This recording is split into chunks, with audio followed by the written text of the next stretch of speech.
Ouais, bonjour les amis, on retrouve l'évangile de Matthieu, cette fois-ci au chapitre 9, les versets 13 à 15.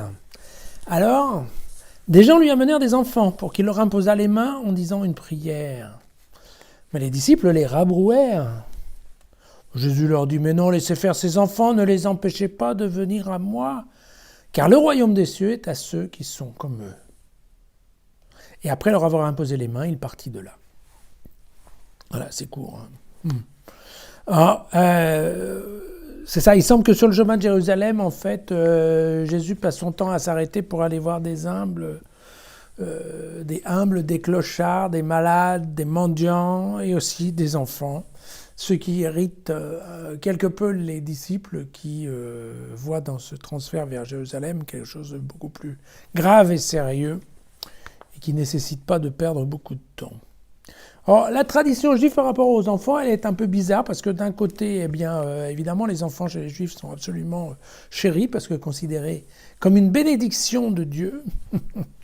Et donc, de fait, on leur passe un peu tout ce qu'ils veulent. Et alors, en plus, si ce sont des garçons, alors là, il y a tout un programme qui leur est réservé de diverses fêtes religieuses et autres petites choses, de telle façon à ce qu'on soit bien sûr qu'ils aient rapidement l'enseignement nécessaire pour faire partie de la synagogue, etc. Évidemment, si c'est une fille, on va plutôt lui apprendre à coudre et à tricoter, mais ça, c'est un autre sujet. Et puis d'un autre côté, alors, ça c'est le bon côté. Le côté un peu bizarre, c'est que dans la tradition juive, les enfants ne comptent pas, tout simplement. C'est-à-dire qu'en matière sociale, c'est une quantité négligeable, un peu au même point que les femmes. On ne leur demande pas leur avis, ce qu'on leur demande principalement, c'est d'écouter, de se taire et d'apprendre. Et donc, voilà, de là vient l'expression les femmes et les enfants, n'est-ce pas? Parce qu'on les considère comme quantité négligeable, fragile et complètement dépendante. Et donc, en fait, voilà, on demande souvent à des rabbins de leur imposer les mains pour les bénir, donc je dirais à peu près comme on fait avec le pape François ou même avec des prêtres.